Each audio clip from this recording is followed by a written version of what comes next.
Olá, querido ouvinte, olá, querida ouvinte. Professor Rony Coser, do site Teologia e Discernimento e do canal Repensando o Meu Cristianismo. E claro, não poderia deixar de fazer menção aqui também do aplicativo bíblico ID. Baixe já em seu celular esta ferramenta maravilhosa que tem sido usada para compartilhar o Evangelho a tantas pessoas em tantos lugares. E ainda, por fim, claro, quero convidar você a que se inscreva também aqui no canal, onde o podcast está sendo postado, está sendo aqui compartilhado por meio do canal no YouTube, aqui no YouTube do aplicativo ID, o canal Equipe ID. Inscreva-se, ative o sininho para receber aí as nossas novidades.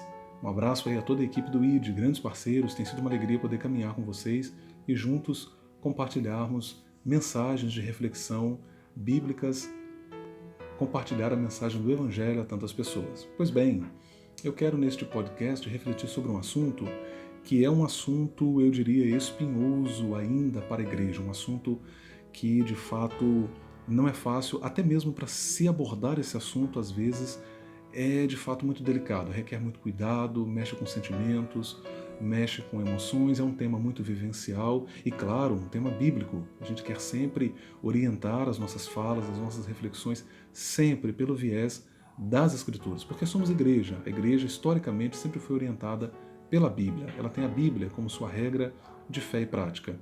Eu quero aqui fazer uma comparação interessante, quero trazer, na verdade, para a nossa reflexão aqui uma frase, uma fala do pastor Robson Moura Marinho, que é o autor do livro A Arte de Pregar. Ele fala isso sobre a pregação. Ele diz que a pregação precisa ser bíblica e contemporânea.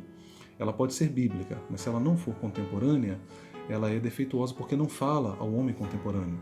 Se ela é apenas contemporânea e não bíblica, ela também é defeituosa, porque ela vai abordar um assunto que é atual, mas não vai tocar na necessidade maior do homem, que é a necessidade de perdão, de salvação em Cristo, de ser instruído pela palavra de Deus. Eu penso que todas as reflexões, eu tenho trazido isso para a minha atividade, não apenas na pregação. Essa fala do pastor Robson Moura Marinho, ela é muito interessante, porque eu trago isso não apenas para a minha pregação, para o meu estilo de pregação, mas eu levo isso para a minha atividade como educador cristão, como professor de teologia, como escritor e, claro, nesse trabalho que a gente desenvolve também na internet, através dos nossos canais de comunicação, as minhas páginas no Facebook, o site, o nosso canal, o canal aqui do ID, também o aplicativo, enfim, são meios que Deus tem proporcionado a nós para compartilhar essas reflexões.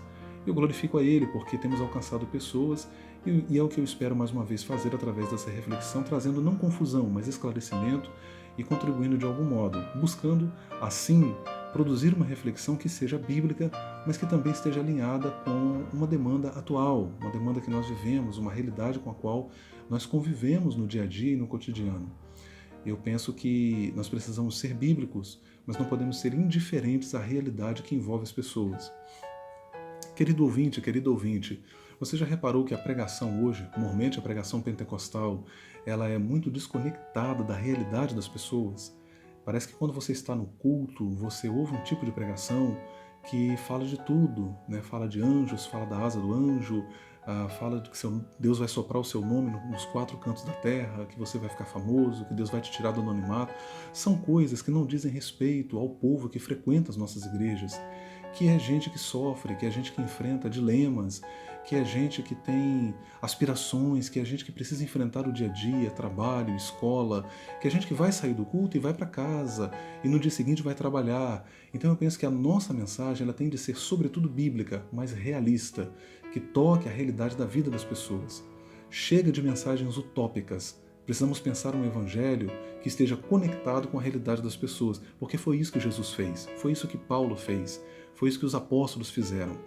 Pois bem, o assunto desse podcast é um assunto que está bem em alta, é um assunto muito discutido, que é a questão do divórcio e segundo casamento. Esse assunto é um assunto bem delicado, eu sei disso, mas eu quero aqui ousar abordá-lo de maneira muito franca, de maneira muito honesta.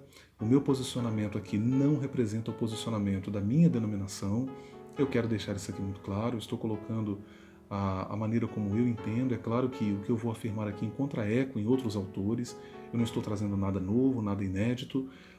Naturalmente eu vou destoar de teólogos que são homens de Deus, que são conservadores, mas eu entendo que de algum modo, algumas leituras que vêm sendo feitas em torno deste assunto são limitadas e às vezes até têm sido usadas em discursos de dominação religiosa em muitos ambientes eclesiais.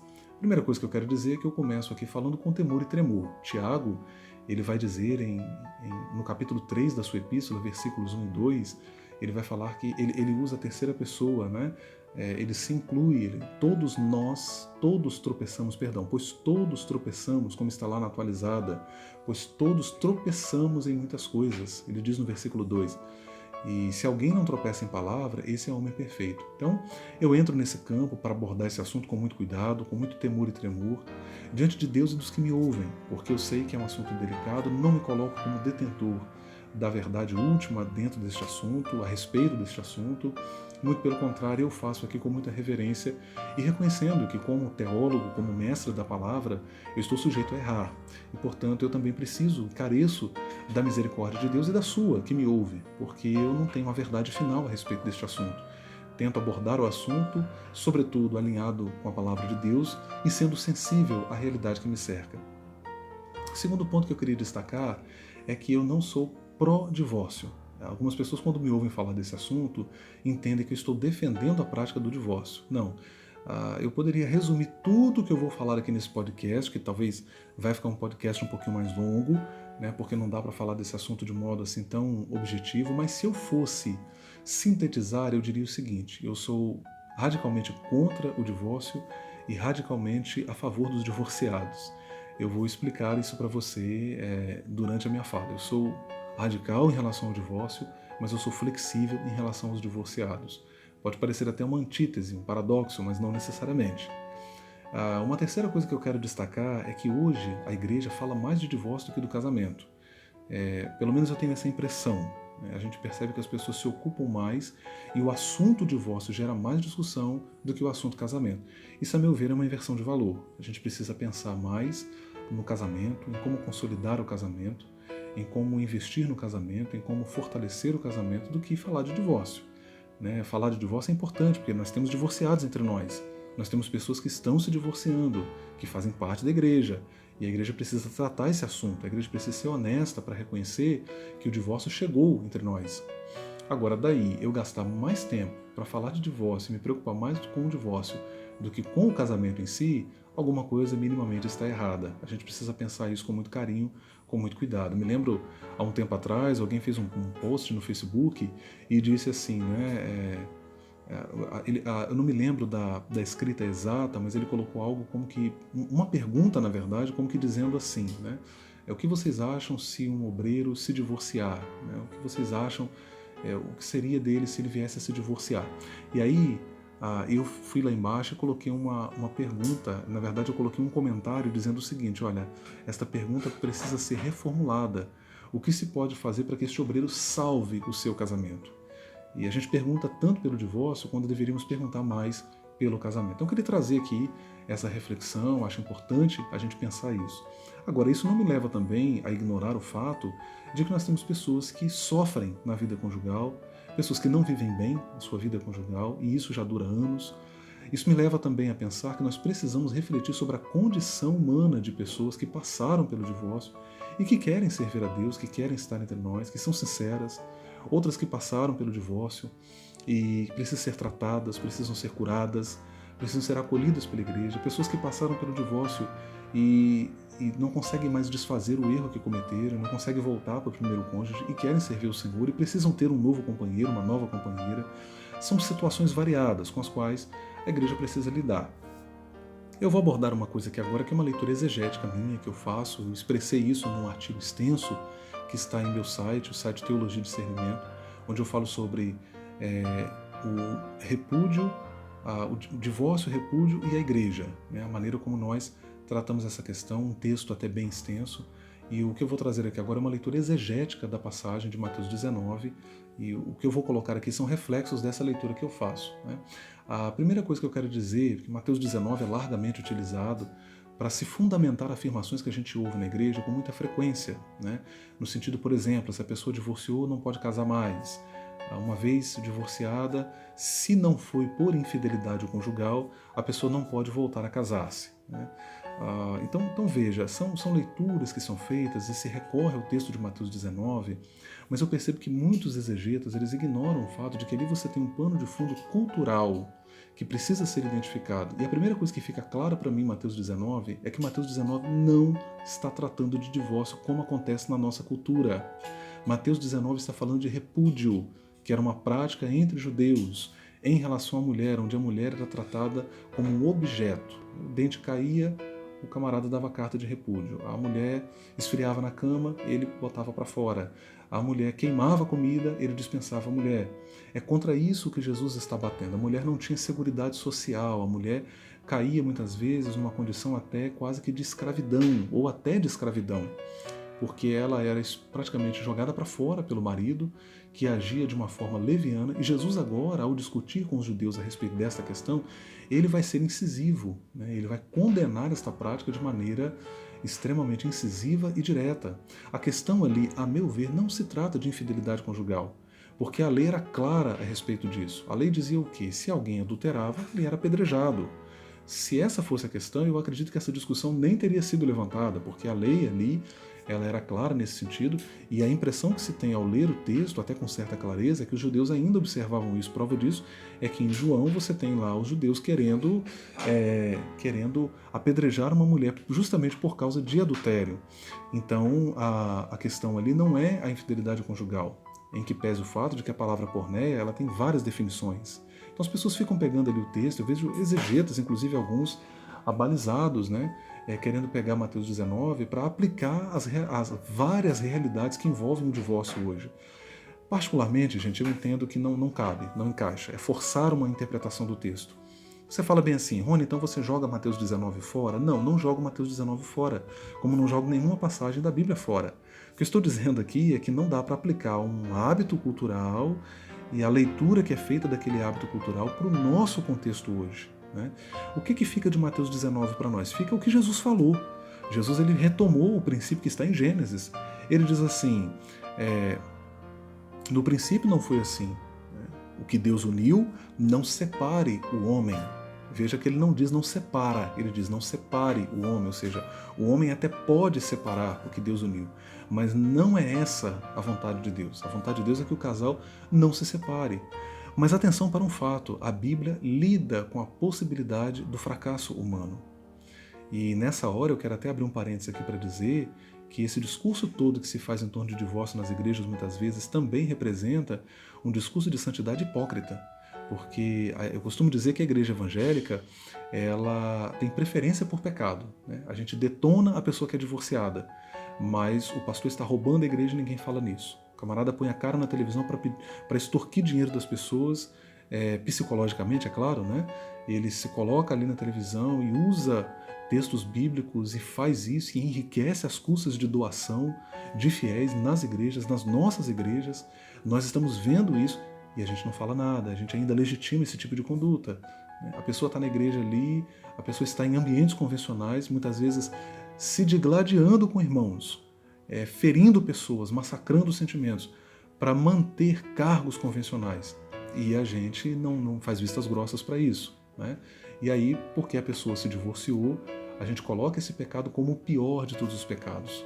Né? E priva a pessoa, muitas vezes, da comunhão, de participar da ceia, de ser inserida na comunidade eclesial local, porque ela sofreu esse fracasso pessoal na sua vida. Veja, é uma preferência por pecado. Eu olho para o divorciado e falo, olha, você é o pior de todos os pecadores.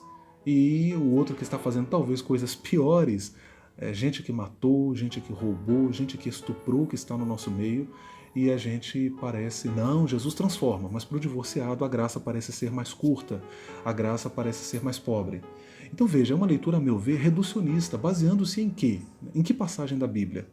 Com que base bíblica eu posso dizer que uma pessoa que foi para o segundo casamento está fadada ao inferno? Aonde no Evangelho eu posso encontrar base para sustentar isso? Com que base bíblica eu posso dizer que uma pessoa que se divorciou e casou novamente não pode ser incluída na comunhão da igreja? Eu posso até discutir, claro, a questão da liderança na igreja, Eu posso até discutir isso, mas privar a pessoa da comunhão, privar a pessoa de fazer parte do corpo, como a gente tem visto, partindo de leituras reducionistas, leituras não exegéticas. Então, insisto, aplicar Mateus 19 ao que se acontece hoje nas igrejas. Veja, o que provoca divórcio hoje entre as pessoas é uma infinidade de situações. Eu li partes da Confissão de Fé da Assembleia de Deus que saiu agora, que é a minha igreja, que é a minha denominação, e de certo modo achei reducionista a forma como os nossos teólogos resolveram essa questão ali, porque eles colocaram lá, apenas em questão de infidelidade conjugal, abandono ou violência doméstica. Sim, mas aonde na Bíblia está isso? Me mostre a passagem bíblica que deixa isso claro, que tem que ser por isso que a pessoa pode divorciar e casar de novo.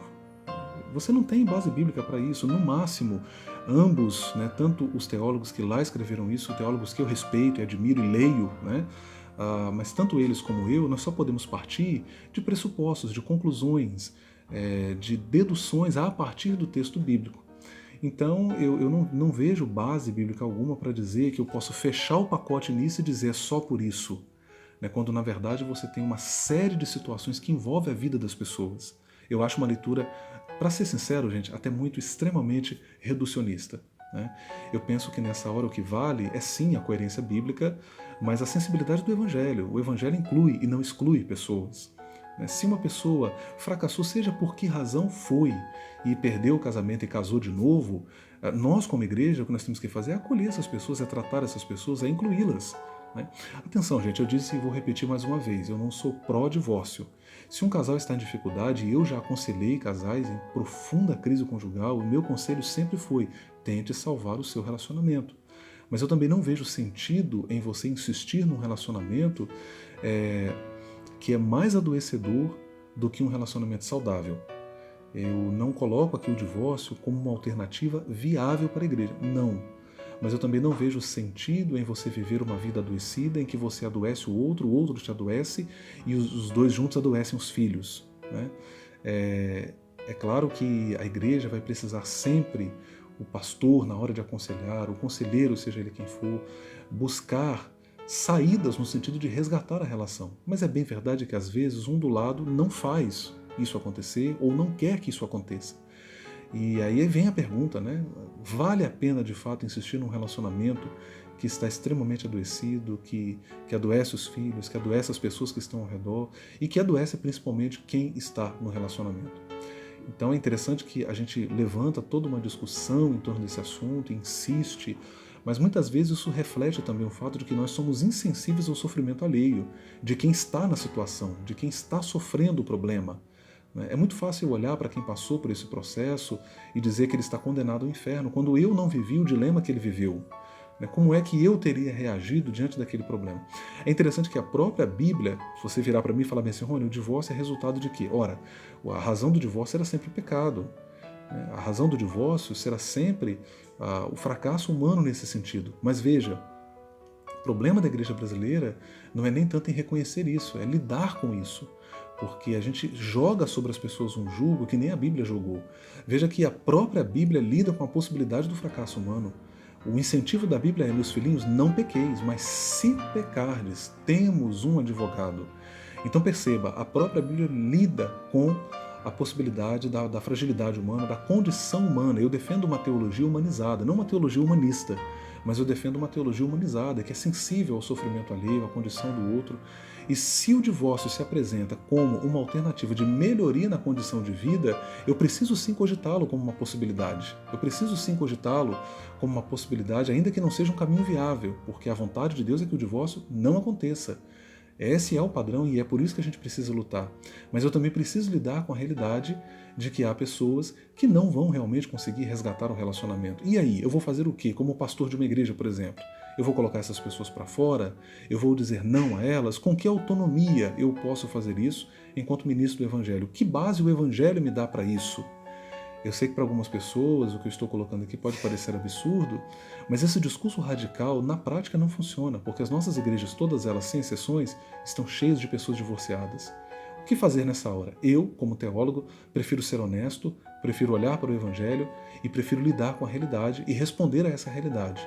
buscando, se não evitar, pelo menos minorar as consequências, os efeitos dessa desgraça, dessa tragédia que é o divórcio, sim, sem dúvida, mas tentar minorar, tentar ajudar da melhor forma possível e, claro, pensar ele de modo a tratar as pessoas nas igrejas para que elas se casem melhores, para evitarmos os divórcios. É isso que nós precisamos fazer.